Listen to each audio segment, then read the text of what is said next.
This episode is sponsored by Friskies, who would like to tell your cats hi. Now, if that didn't get your cat's attention, there is one thing that always does the trick. Just pour some Friskies crunchy food in the bowl and you'll hear those paws come running. Works every time.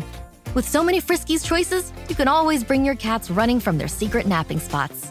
There's always more to explore. See for yourself at friskies.com or visit your local store. The Judge Jeanine Pirro, Tunnel to Towers Foundation Sunday Morning Show. Entertaining and informative on the Red Apple Podcast Network. And I just find these kind of people, I literally, my instinct is, and they tell me that. They look me right in the eye. And no, you just want your fucking tax cut. Oh, that's nice. Well, what exactly? That was the Ragin' Cajun, James Carville, who was relevant about, I don't know, do the math on this one, 33 years ago. Oh, by the way, guys, hi, I'm Joe Concha. This is the Judge Jeanine, Tunnel for Towers for a Sunday show. I was jumping ahead of myself there a little bit. Thanks for tuning in on this Sunday morning. Yeah, so what is James Carville saying there? Because, again, he ran the 92 campaign for Clinton. Oh, congratulations. You won 43% of the vote, and Ross Perot helped hand you the election. Now, suddenly, like ever since then, for decades, literally, this guy is touted as some sort of genius when it comes to strategy. But what I just heard there, remember, he's talking about donors running away from the Democratic Party because of anti-Semitism within the party. That's a pretty legitimate reason to do that, especially if you're a Jewish donor, which is exactly the demographic that he was talking about here. And the fact that he said that, you know what, this is all about getting a tax cut from Donald Trump and the big, beautiful bill. And that's the only reason why Democratic donors that are Jewish are running away from the party.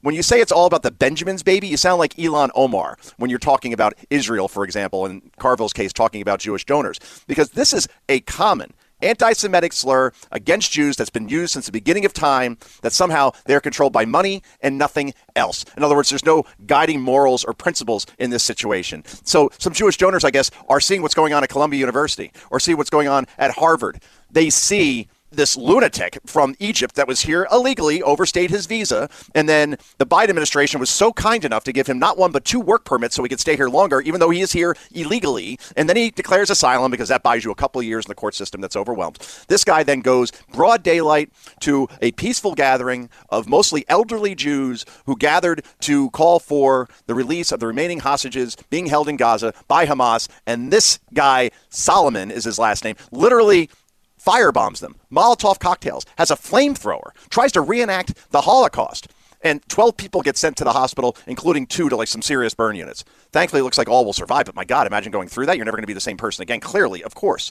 And then we see what happened in Washington, D.C. just 2 weeks ago. Young couple, the guy literally bought the ring. He was about to propose to his girlfriend, both Jewish, at the Israeli embassy, and another lunatic goes in, Elias Rodriguez, and guns them down. Their whole life in front of them, now taken from them. Broad daylight, right again, Washington, D.C., and this happens here. The governor of Pennsylvania, Josh Shapiro, somebody enters his home and tries to burn the home to the ground with him in it. I think we have an anti-Semitism problem here, especially when you see the chance that we're seeing at Columbia University, Harvard, and across the country as far as globalize the intifada, which means basically bring the war here, make Gaza a part of America, basically the type of mindset as far as just openly going after Jews in the middle of the street. It is unbelievable. And if I'm a Jewish donor and I see the Democratic Party not condemning this in the way that they should, here's the bottom line, that if I'm a Jewish donor, I wouldn't donate to that party either until they showed me they were serious about openly and passionately condemning this stuff instead of putting out these boilerplate BS statements on Twitter, probably written by somebody else saying, oh, we condemn the actions here. No. Show the same passion you do when you oppose Trump in opposing anti-Semitism, and maybe your donors will come back. This is Joe Concha. This is the Judge Jeanine Tunnel to Towers Foundation Sunday Show. Back with more in just a moment. The Judge Jeanine Pirro Tunnel to Towers Foundation Sunday Morning Show on the Red Apple Podcast Network.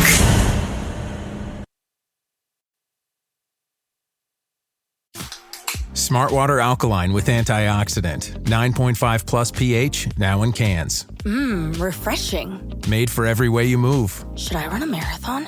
Let's start with finishing that water. Smart Water Alkaline with antioxidant, now in a sleek can. For those with a taste for taste. Grab yours today. This episode is brought to you by Temptations Cat Treats. Your cat will come running for the perfectly irresistible Temptations Creamy Puree and Temptations Lickable Spoon Cat Treats.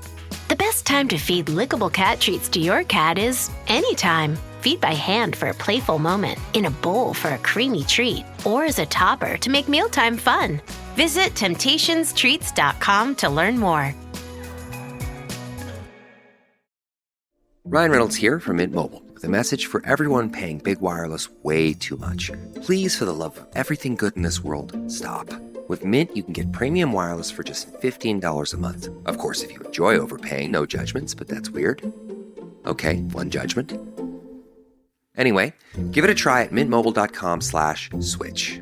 Upfront payment of $45 for 3-month plan, equivalent to $15 per month required. Intro rate first 3 months only, then full price plan options available. Taxes and fees extra. See full terms at mintmobile.com. This episode is brought to you by GMC. GMC certified service technicians are factory trained to fit your vehicle with the tires specifically developed for it. And with our tire price match guarantee, you get the best fit for the best deal. Let us do the work. Available on select eligible tire brands at participating dealers only. Offer ends 12/31/2025. Terms apply. See dealer for complete details. Visit gmc.com/service to learn more. The Judge Jeanine Pirro, Tunnel to Towers Foundation Sunday Morning Show. Entertaining and informative on the Red Apple Podcast Network. Welcome back, everybody. This is Joe Concha, as the voice of God just told you, and we have our first very special guest on today, a former Jayhawk rock chalk Jayhawk. So we're talking to a Kansas guy here. And he's also the CEO of AM National and Voter Gravity. Let's bring in Ned Ryan. Ned, how are you? I'm doing well. I appreciate the shout-out for those Jayhawks, although I have to tell you, Joe, yes, a little bit of a tough year on the basketball front, but we'll be back. Have no fears. That's the thing. Like, people have to understand that Kansas basketball is like Yankee baseball. If you do not win a championship or at least get to a Final Four, that's considered a big disappointment. So I could talk college basketball all day. It's quasi-religion from where I come from. But we have other things to discuss. This is true. But I do have on my bucket list to get to Allen Fieldhouse just once in my life, but that may be a tough flight. Anyway, so, it's the big question, I guess. It's not big per se, because I don't think in the end it affects the big, beautiful bill. But this spat between Elon Musk and Donald Trump is, I was at Fox News yesterday, headquarters in New York, and I got hit by 2 champagne corks coming out of 30 Rock from MSNBC. They couldn't be happier about this. They have wanted this forever, right? This fight that we all knew was going to happen eventually, because you got 2 very powerful people, very strong opinions. The way I saw it, and let me get your thoughts right after, and I'll do this in 10 seconds. Elon Musk was like a petulant teenager with an itchy Twitter finger who completely instigated this for days, and Trump showed relative restraint, like not firing back as he always would, and Musk could have just very easily picked up a phone and talked to the president. God knows he has a direct line, and instead he took this public, and I think that's what puts him in the wrong. And I think ultimately, once Tesla stock took a total tumble on Thursday, he realized what he did was wrong, and I have a feeling that this will only push Republican votes from the Senate to the bill. So ultimately Trump wins here, maybe not the rhetorical battle, but the ultimate battle. Well, first of all, I think Elon is just completely off on everything regarding the big, beautiful bill. I think, first of all, what he did yesterday, rage posting, I want to say rage tweeting, but it's now rage posting on X and going after Trump in a very personal way, not a substantive way, was not beneficial to him.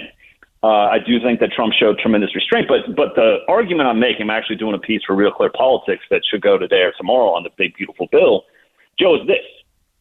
Republicans get to pass this bill. And the reason I say that is this is making Trump's tax cuts permanent. Okay? If you don't pass this bill, guess what happens? According to Rust Vote, 60% tax increase. According to Trump's, maybe up to 68%. And Rust Vote, who's head of OMB, said it could trigger a recession. Now, for that one reason alone, Joe, going into a midterm election, Republicans get to pass it or they're going to get slaughtered. Yep. But the other argument I'm making, this is one of the most important structural change bills we've seen, especially in regards to immigration. Think about where we were in the first term with Trump. We couldn't even get $25 billion for a southern wall. Now we have $175 billion for no less than 1 million deportations a year, doubling ICE detention facilities, 10,000 new ICE agents, and 701 miles of the southern border wall. And the reason I'm making the argument about structural changes is this. Estimates show about $150 billion is what illegal immigration costs the American taxpayer every year. If we can solve this problem and actually deport most of the illegal aliens that should not be here, potentially, and again, this is all theoretical, you could be saving over $1 trillion in the next decade by simply solving that problem of illegal immigration. So between the tax cuts and illegal immigration, I don't think Republicans really have much of a choice, and I appreciate the Ron Johnsons of the world and the Rick Scotts who are having, we want to be able to trim this bill a little bit on spending. Go ahead and make a few tweaks. And then you guys are going to pass the bill. You're going to reconcile it with the House version, and then you're going to send it to Trump's desk, and he's going to sign the bill, and the Republican Party will be better for it, and the country as a whole will be much better for it as well. It's a great argument, and it's so true, and we're talking to Ned Ryan. As far as the benefits from this bill clearly outweigh the cons, and there are cons. By far. Yeah, this is not 1994 where Newt Gingrich had something like a 40-vote majority in the House, right? Exactly. You have a 1-vote majority, basically, because Thomas Massie is a perpetual no on these things. But in the end, when you talked about securing the border, it supports our military. It continues the Trump tax cuts, which is probably the most important part of this, because if it does not, that is a huge tax increase for everyone, and that's never popular from a political perspective. And it does reduce spending. Now, does it reduce it to the levels that some want? No, but if you go too far with that, then out the other end you lose votes and it doesn't pass. So politics is the art of the possible. Trump understands that. I don't think Elon Musk does. But I want to make a few more points here. Included in this bill, as it now currently stands, $1.6 trillion in mandatory savings.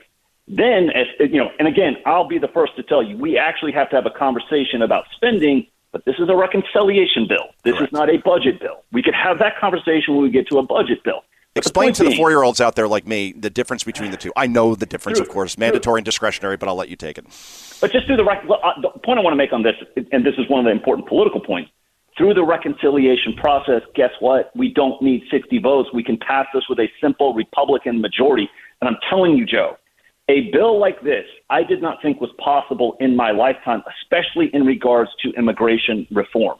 And to have this process by which we can pass with a simple majority, we just need 50 Republicans to step up to the plate, and JD can walk in and be the tie-breaking vote. But the point I want to make is this. People that are concerned about spending, I get it. I'm for it. We have to have a conversation about the size and scope of government. There need to be cuts. But the other point I want to make is yesterday, the CBO, which is no friend of Donald Trump's, announced that Trump's tariffs will reduce the federal deficit by $2.8 trillion over the next decade. You got the 1.6 in mandatory spending savings. You've got the 2.8 in deficit reduction through the tariffs. And the other thing, too, Joe, for those that are concerned about spending, Russ Vought is talking about rescissions. And the most important one is pocket rescissions, and I'll make this very brief because it gets a little technical. In the last 45 days of the fiscal year, and they're already planning on this, they can send rescission bills to Congress, say, you got to make these cuts, and we want to make these cuts. And if Congress doesn't overturn those rescissions, they go into effect. And I'm telling you, and for those that want to dig on it, I encourage you, go Google, look it up. Pocket rescissions could save us hundreds of billions of dollars in cuts and savings, and I truly believe the White House intends to use that tactic and strategy come mid-August. So there are serious conversations about cuts and reducing spending. In the meantime, we need to codify Trump's campaign promises. Do you think that Rand Paul and Ron Johnson, are they truly... In other words, you could lose them and still pass. Are there any other votes out there that we're missing where that could sidetrack this thing, or in the end will pragmatism win? I sincerely believe pragmatism will win out again because, Joe, there are good people in Congress, but I tell people all the time through American Majority trainings, you can bank on most elected officials being guided by one thing, self-preservation. And self-preservation is going to kick in when they realize if we do not pass this bill, we are going to get absolutely crushed next year and put Chuck Schumer back as majority leader and Hakeem Jeffries back as Speaker of the House. And it will be a brutal existence. They'll impeach Trump, all these things. So I think self-preservation kicks in. They make a few tweaks. They go, yeah, we need to pass this bill. They do it, send it back to the House, and then all that we get it to Trump and we move on. We do some other really good things later in the year in reducing spending. And that would come within discretionary cuts, right? That's where Doge kicks in, Ned? That's where Doge kicks in. That's where Russ Vought and OMB, they've got this rescission package and people are like, it's only $9 billion, Ned, to start. Savings, I can guarantee you. Well, I was going to say, you put $9 billion plus $20 billion plus $100 billion, then you're starting to talk real money. And I guarantee you, because I've had conversations with the folks at OMB, They have a real strategy come mid-August that they fully intend to make some significant cuts. And we're talking to Ned Ryan. You're an executive producer now. Is this always been a thing with you? An EP behind the camera. We always see you on with Laura Ingraham and on Fox, and now look at you. You're like Spielberg. What's going on? Sadly, no, not even close. No, I really wanted to do American Leviathan was my new book. It's about birth of the administrative state and rise of progressive authoritarianism. And then I wanted to do a documentary. And it's called American Leviathan. People can go watch it, AmericanLeviathan.com. They can see it's the top post on my X profile, Ned Ryan, NEDRYUN. But it's about an hour-long documentary, and I really wanted to cover a little bit of what was in the book, Joe, but also have real conversations with members of the Senate, members of the House, people that have been in D.C. for a long time, and go, I have my theories. I want to hear what you think is the reality. And it's kind of fascinating to watch Jim Banks and Rick Scott, Chip Roy, some of these other members of Congress going, yeah, that's how it works. We don't actually do the real governing around here. It's unelected bureaucrats. We fund them. We let them, with their statutes and regulations, do the real legislating and governing. And so for me, it was just, I'm trying to highlight what I think is an existential threat to our freedom and prosperity, which is this massive bureaucracy, the administrative state filled with unelected bureaucrats who quite frankly, Joe, are doing most of the governing in this country. And it has nothing to do with representative democracy, has nothing to do with the premise of the Constitutional Republic. And this, to me, is one of the things that I hope Trump is able to at least get a really good start on, not probably fully achieve, but break apart that Leviathan, the massive administrative state, and return representative government to this country and have Congress actually step up to the plate and do the real legislating in this country. So I encourage people, AmericanLeviathan.com, go give it a watch, 62 minutes long. I think it'll be eye-opening for you. It's good you went 62 minutes because I take my kids to movies these days, and they could be done in 90, like the old days. These things go on for like more than 2 hours. You know, it's like you could tell the story in about 62. So that's a nice length. So thank you for that. You talk about unelected bureaucrats running this country. We saw that now, and I think we always kind of knew it, but it's been confirmed, I suppose, as far as the Biden administration and the auto pen and the fact that maybe fake Dr. Jill Biden's chief of staff. My wife's an ER doctor, so I take a particular offense to using doctor. We're not supposed to use doctor. All you dentists out there. But anyway, the point is that, apparently somebody or a cabal of people are running the country that were not elected. And will there ever be accountability? Like we always hear there's going to be hearings, there's going to be this. In the end, everybody skates, don't they? Because that's the way it always works, it seems. Oh, I think there might be some interesting things being formulated by Ed Martin, who's the weaponization czar, in regards to looking at who was actually using the auto pen. I think it's one of the biggest scandals we've ever had in our political history, Joe. Agreed. This idea that it wasn't the actual president doing any of these decisions. It was this cabal. And I think Anita Dunn, I told Ed Martin, he was kind of already on this path, but I'm like, you need to look at Anita Dunn, who went in as a special government employee, who made sure her salary was arbitrarily low so there wasn't public disclosure, who's sitting on a $48 million stock portfolio, who we know is actually pushing some things through the auto pen. And it's like, well, were you doing that for personal gain? What were you actually doing as you bounced in and out of government as a special government employee? So I think there are some serious conversations taking place in which I sincerely hope, Joe, and I mean this, I'm not into, well, actually I am. You know what? I'm not even going to try and sugarcoat this. I am into retribution. And you know why? Because if there aren't consequences for bad behavior, guess what happens the next time? The behavior becomes even worse. And there are people that actually have to have legal consequences for what they did, not only with this, Russian collusion, all those other things. Until there are actual consequences, people actually go to jail, they're prosecuted, all these things, you can bank that the next time they happen to get political power, whatever they have done in the past will pale in comparison to what they'll do in the future, unless there are consequences. And so you have to have restoration of the rule of law and consequences to set things right. And I think people are going down that path, and I hope they take it all the way. Thank you for joining us, and we'll talk to you again soon. I appreciate it. Thanks, Joe. This is the Judge Jeanine Tunnel to Towers show. Back with more in just a moment. The Judge Jeanine Pirro Tunnel to Towers Foundation Sunday morning show on the Red Apple Podcast Network.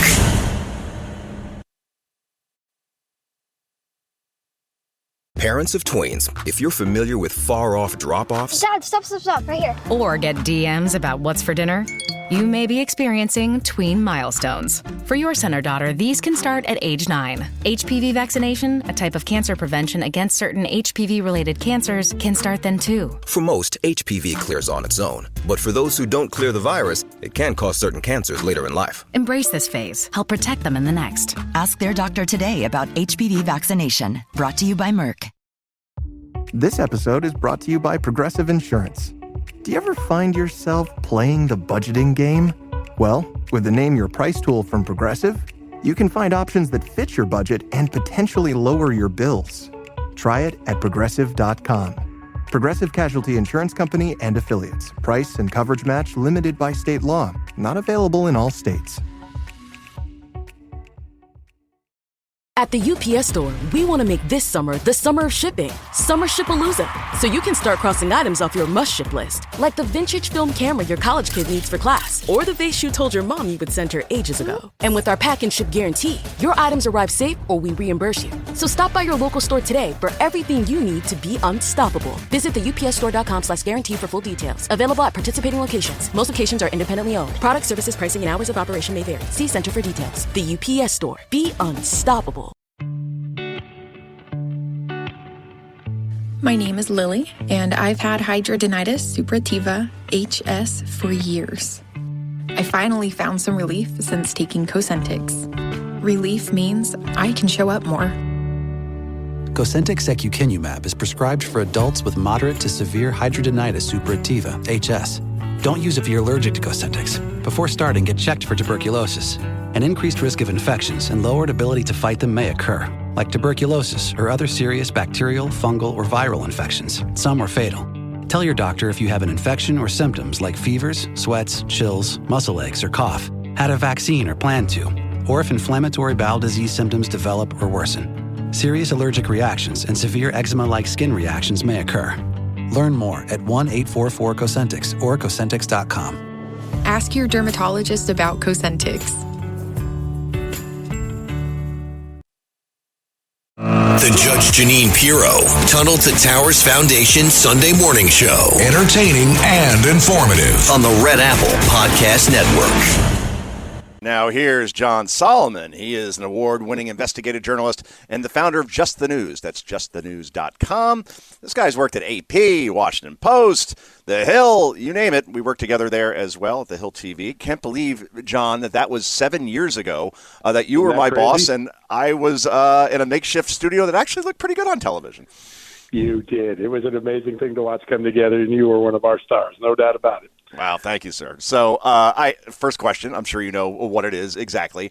Elon Musk, Donald Trump, something very weird happened here because I was at Mar-a-Lago for New Year's, for example, and I was at the president's table.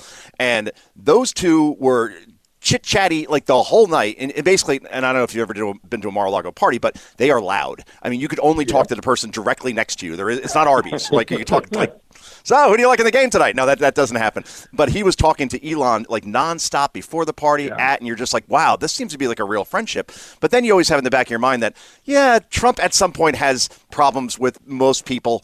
But in this case, Trump, in my view, didn't do anything wrong in terms of Musk completely instigated this for days, and then Trump finally had to respond. But in the end, I mean, what do you think happened here? Because just the behavior is odd, and we'll all be speculating, but it's a radio show, so let's have at it. Yeah, listen, this isn't much different than what our founding fathers used to do every so often. They'd get in a good brouhaha because they had strong passions about what needed to be done for our country. And I think right now, a lot of people in power looking at the status of the United States, they see enormous progress under Donald Trump. I mean, in record time, the border's been closed, and we're beginning to see better foreign policy have better effects in the world. But the issue of how do we manage a sprawling federal government that just keeps growing no matter who's in charge has become a matter of passion. As passionate as Adams and Jefferson probably were throwing slugs around in 250 years ago. I think at the end of the day, these are two friends that are going to kiss and make up soon. I think it's a temporary breach in their relationship, and it's driven by the passion that both men have for this country. Donald Trump is convinced he can get spending down, but he wants to get the tax cuts protected and done because without that, you have the largest tax cut increase. So he wants to get this bill done, and then he'll turn to cutting spending. Elon Musk thinks that this is too good an opportunity to not cut spending more after all the work he did in Doge. And so he's passionate about it. I think Musk just tried to needle the president. Eventually the president threw a shot back. And then then Elon went on a ex-tirade. But at the end of the day, they're calming down. They're talking like sensible guys. And they're two smart guys that I think will come back and find ways to work together to make this country better. We got a lot of crises. We got a China crisis. We've got a spending crisis. We've got a bond market crisis. These two guys are going to be at the center of the fix once they get over this little brouhaha. And we're talking to John Solomon. You mentioned the China crisis. Just for those who don't follow it as closely, because they'll say, well, we're not at war with China per se. Yes, maybe we are over intellectual property or obviously tariffs going back and forth, even though those seem to be easing and maybe perhaps an agreement can come sometime this summer. But are we still in crisis with China? We are. Just think about what we learned this week, that two Chinese scientists funded by our tax dollars. That's the most amazing thing that Just the News turned up. These scientists were working for lab and two more senior Chinese scientists on our show. We're funding. What are we funding them to do? To study dangerous pathogens on our soil. What do? They smuggle in a pathogen that if it were to escape, like COVID escaped from the Wuhan Institute of Virology, could have wiped out large parts of our crops. Wow. Those are really dangerous things. China is using our money and our goodwill to develop biological weapons and to develop solutions to biological weapons. And we're paying for their extraordinary growth. We have treated China for the last 3 decades like a third world country. They get all the benefits of a third world country. They're an economic superpower on par with us. That's what Donald Trump blew the whistle on during the 2024 election. The relationship is starting to balance out. Donald Trump is making strides, but there are just simple things we can do. Someone has to stand up and say, right after COVID, after the fungus in Michigan, maybe it's a good time to stop funding Chinese scientists who are doing really dangerous work. And forget this communists and the natural battle between us. China just has a bad lab safety record. Historically, they're one of the worst countries when it comes to biosafety. It's just not a good investment for American people. Those are things we could fix in Congress tomorrow if we had the will. I have the will, and that's the whole trick at this point. I mean, we're talking to John Solomon. Apparently, China basically blew off Joe Biden when whoever's running the country when he was in office. Where as far as like collecting on tariffs, they're like, yeah, we're not going to pay it, and they didn't even bother to even try. So certainly good to see we're going in that direction, at least in challenging China. And John, I want to talk about this story that I find remarkable: the fact that the state of Oregon has a ban on most kinds of, quoting, unannounced audiovisual recordings. This is in justthenews.com today. And well, isn't that kind of what reporting is all about? That if you're Project Veritas, for example, and you're James O'Keefe, and you could get somebody on camera to say something that's damning, that's good reporting, right? So explain what's going on here, how a state can just say, no, you can't do that anymore. We are seeing the Democratic establishment now fully embrace the censorship mentality that they tried to start through NGOs and through federal agencies like CISA, the State Department, 7-8 years ago. This is a form of censorship. Conservatives have traditionally been better at this sort of undercover journalism, made famous by James O'Keefe. And so rather than fix the problems that you get caught saying on tape, we'll just censor the ability for you to catch it on tape. It's antithetical to everything that is at the heart of our founding of this country, of the First Amendment. The First Amendment was first for a reason, because without speech, we wouldn't be able to contest our government.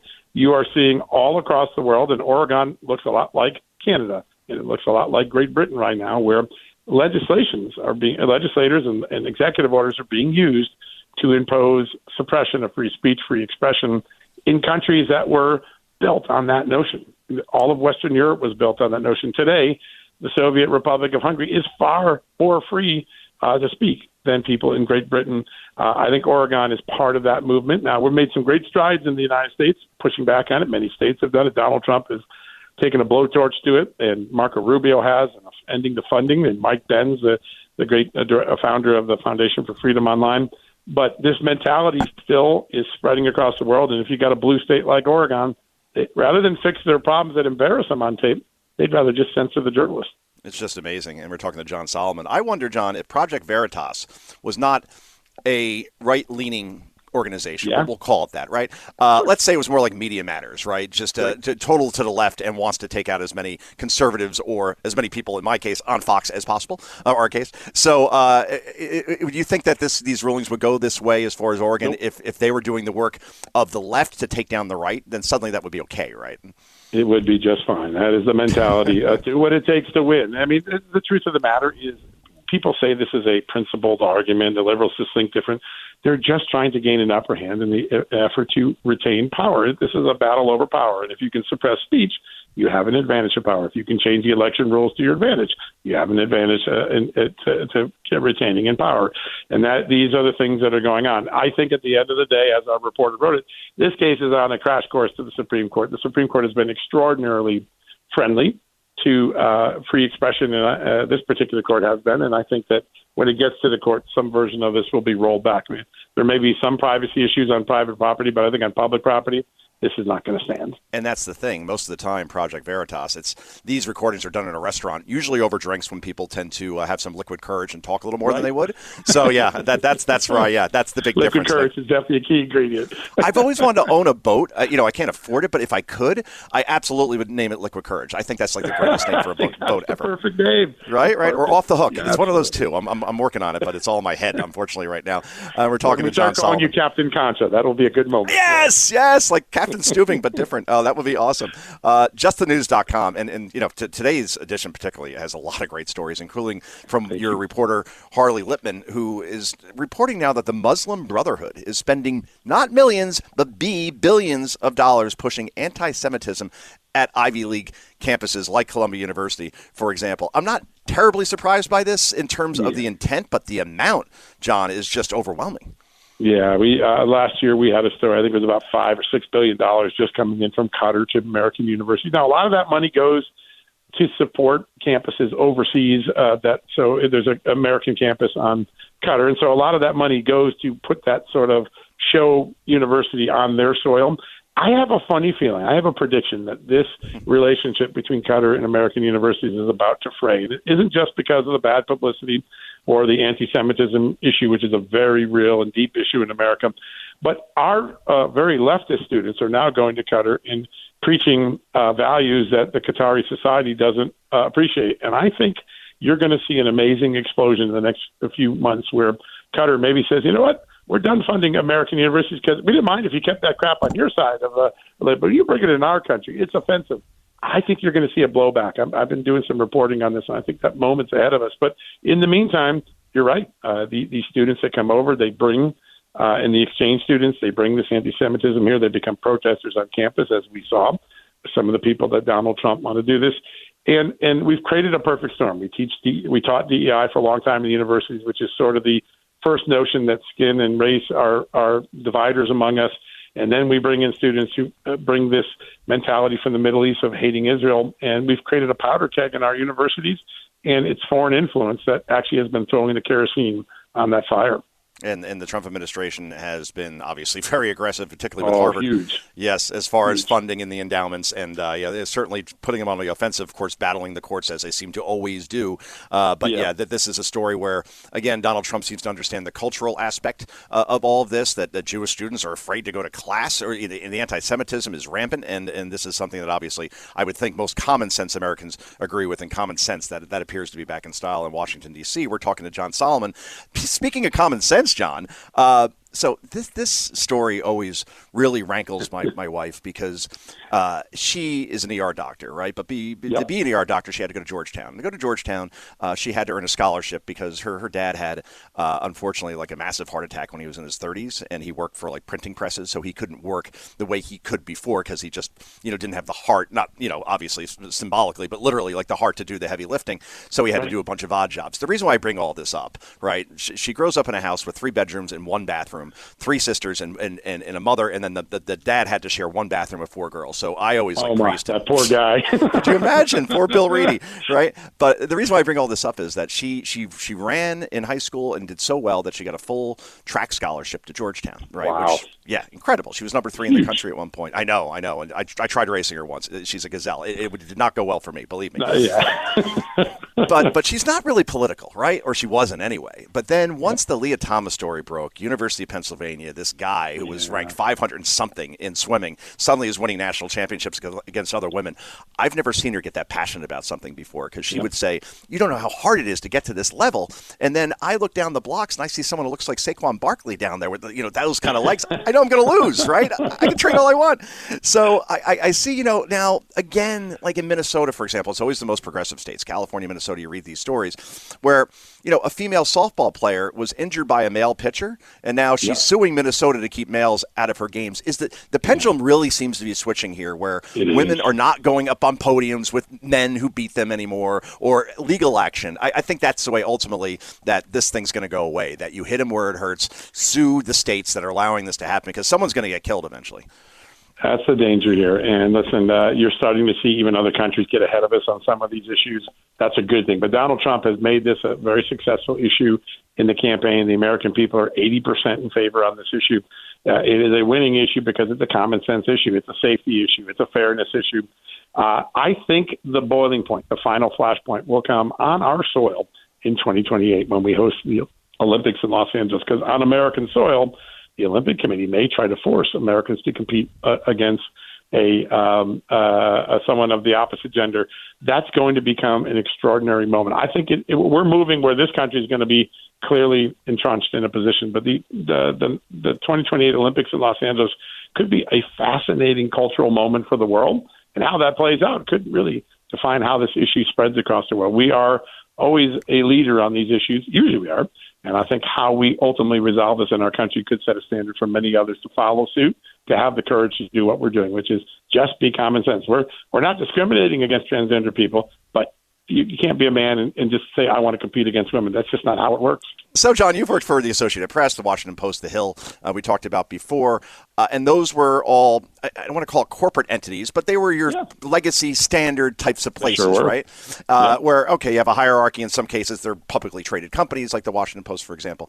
But overall, it's now a different landscape completely, where I just see more and more people leaving places like the Washington Post, like the Associated Press, like so many Politico, Axios, and just they don't need a big studio anymore, and they don't need a staff even. Tara Palmieri is one example that's coming to my head right now, where all she needs is her laptop and a decent camera, and then from there she could do interviews over Zoom, and they get millions of views. So I mean. With Just the News, I know that obviously you have a huge staff as far as reporters and editors and so on, but you could be a lot more nimble now, can't you? Oh, absolutely. Listen, I serve. We have about 12 million readers, viewers, and listeners a month. And 20 years ago, that would have taken a staff of 100 people to generate that level, and I can do that with 20 people now.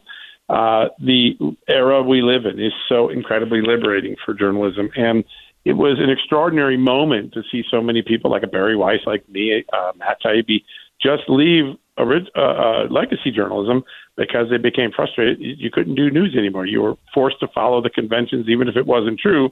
There was a pressure to follow the conventional storyline, and if it wasn't true, you were castigated for continuing to pursue it. And so people just said, I'm out. And, oh, by the way, with social media and small cameras and new digital platforms, I can be in business tomorrow. I don't need to raise capital money. I can just go.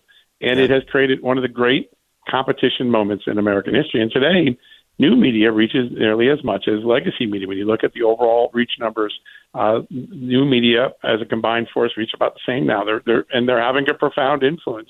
We're not just showing up and having a spot in the White House Correspondents Association like we did this week, but we can go toe-to-toe and break stories ahead of the New York Times. And there's many times now where the New York Times or the Wall Street Journal or CBS News ends up crediting a new media outlet because they got scooped by it. And I think that's a great moment.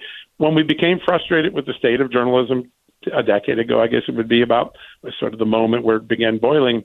Our founding fathers had this great idea. We have a free marketplace. Competition can solve anything. So people just created a competitive landscape, and I think America's better for it. And also Americans are more astute. They don't just read one or two things. They read 4 or 5 things, and they try to get a 360-degree view, and they're smarter, and they're more satisfied for it. John, unfortunately, they're giving me the wave behind the glass, so to speak, so I will have to leave you. But thanks again for joining us. We covered a whole bunch of topics, and again, congratulations on everything you do, Joe. So great work. Oh, man, thanks so much. It's the great John Solomon, everyone. And back with more on the Judge Jeanine Tunnel to Towers show in just a moment. The Judge Jeanine Pirro Tunnel to Towers Foundation Sunday morning show on the Red Apple Podcast Network.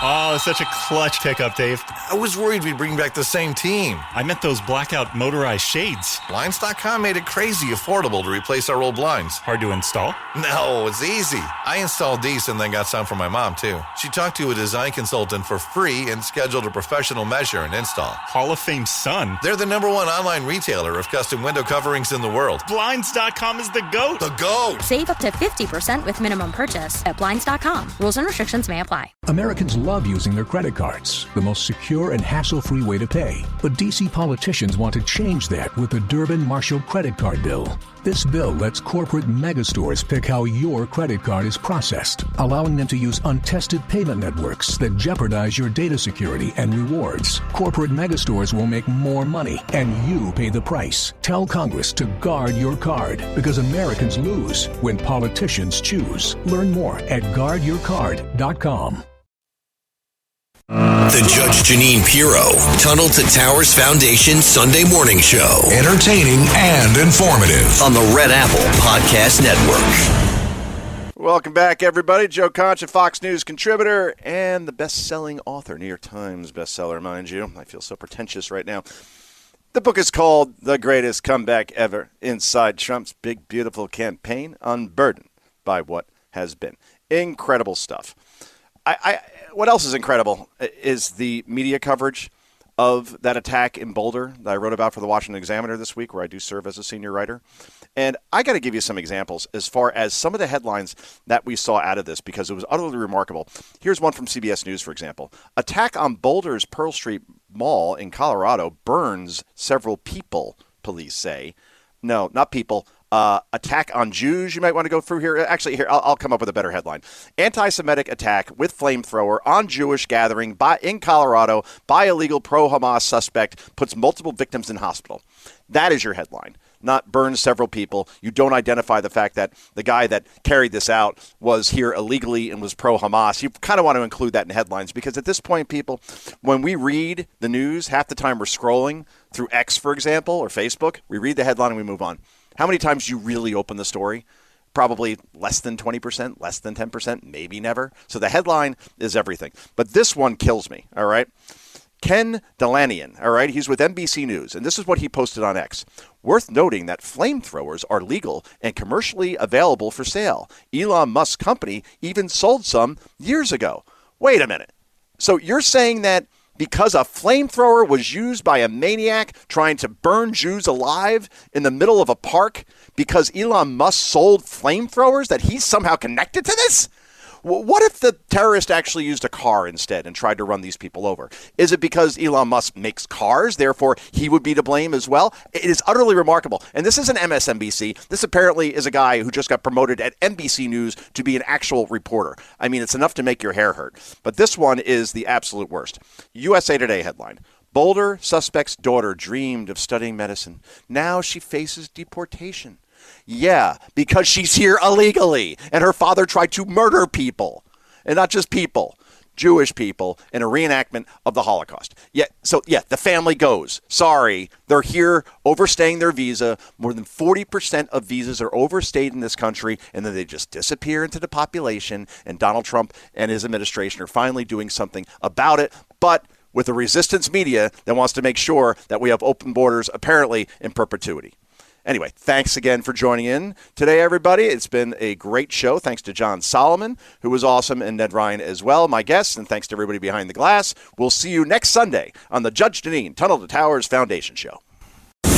Thanks for listening to the Judge Jeanine Tunnel to Towers Sunday Morning Show. You can hear Judge Janine's Tunnel to Towers Sunday Morning Show Sunday mornings at 10. If you like the podcast, share it with your friends and listen anytime at WABCRadio.com and download the WABC Radio app. Hit that subscribe button on all major podcast platforms. Plus, follow WABC on social on Instagram, TikTok, Facebook, and X. See you next time for a new episode, so you never have to wonder, what the heck is going on here?